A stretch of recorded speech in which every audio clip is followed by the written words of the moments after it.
All right, first of all, I want to give a shout out to Kim because she organized this whole thing and we got to put a big hand together for her because she did an amazing job. And it's not easy to put one of these things on, so good work by her. I was looking at the lineup tonight and I kind of was looking at even like what Zach does and doing the donations to charity, and such a cool initiative. And I sort of instantly thought I have to get up in front of these people and talk about how my company stocks men's pantries in comparison, but we're going to give it a go anyway, okay? Same kind of thing. Same kind of thing. So, let's go back to the beginning. I grew up in a food house, a food crazy house. I grew up loving food like kids love sports teams. So the same way you had your favorite athlete and your favorite team, I had my favorite chefs and my favorite restaurants. And I really just was a nerd about it. I kind of like grew up age 10 sitting in front of the Food Network stealing carrots out of mom's fridge, practicing my brunoise and my julienne and trying to be the next chef to sort of open a 3 Michelin star restaurant. And it took me some cool places. I got good pretty young. Here's a picture of me, 17. I won a full ride scholarship to culinary school. I placed second in the Best Teen Chef North America competition. One of my, it is downhill from there, let me tell you. Anyway, I didn't get to bring the check home, which I couldn't fit it on the airplane, one of my life's great regrets. But I actually didn't take the scholarship. I got a job offer and as apprentice at the French Laundry, which at the time was the #1 ranked restaurant in the world. So I'm sitting there, I'm 17 years old, I grab my backpack up in Vancouver, BC, and I go, I'm going down to San Francisco, Mom and Dad, I'm going to do this. So I went down there and I was living my dream life. I really was in a restaurant that had spectacular chefs, people to learn from, and I was a young kid and fired up about it. And then I burnt out. I basically had been in food since I was 10 years old, working in restaurants since I was 13, and I just simply hit a wall. And when you hit a wall in that industry and you lose your drive with the 16-hour days and the demanding pressures, it was over real quick. And for a while, I didn't know what to do, and I went to university. Up in Canada, we call it university. And I'd spent a couple years doing that and not really totally sure what I wanted to do, and I stepped away from food. But what I did do is every once in a while, I would throw dinner parties. And so I'd cook up for a group of friends, and they would invite their friends, and we'd kind of throw these dinner parties.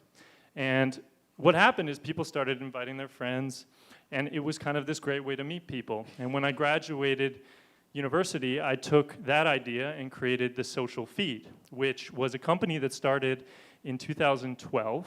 And we would go into breweries and we'd go into restaurants and we'd throw long table communal dinners. And it was a way for people, you could buy a ticket, 3 or 4 courses, family style, sit down and see who's at the table, kind of like an offline social network. And we built that all across Canada, and a couple years later, we were acquired. So I'm back to square one, and I didn't totally know what to do next. But as always, I kind of was into food, and I wanted to lean into like my interest in food, and that's what I always did. And so I also saw at the time that all across America, there was a real uprising of just people making cool stuff, like pickles and jerky and mustard and all this stuff that just wasn't on the store shelves and nobody knew about. So we started Mantry, and Mantry is the modern man's pantry, and we send out 6 full-size food products every month to different guys' doors around the country.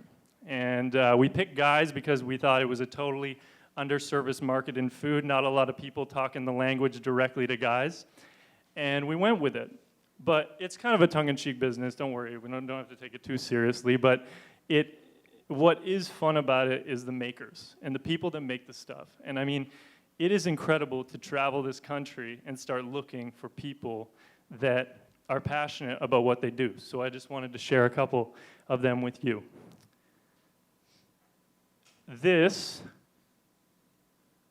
All right, we skipped a slide here, but anyway, this is Fat Toad Farm. And Fat Toad Farm is really interesting. They're a maker up in Vermont, in Brooksfield, Vermont. And what they do is they raise goats.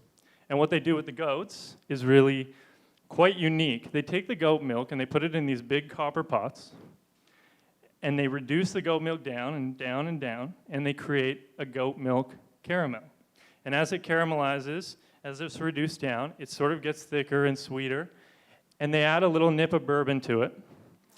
And what you have is a goat milk caramel spiked with bourbon. And I'm telling you, if you have cheap store-bought ice cream, and you have your friends over, and you pull this stuff out and you douse it in it, they'll be asking, where did you get this? What's going on? And how do I get more? I promise.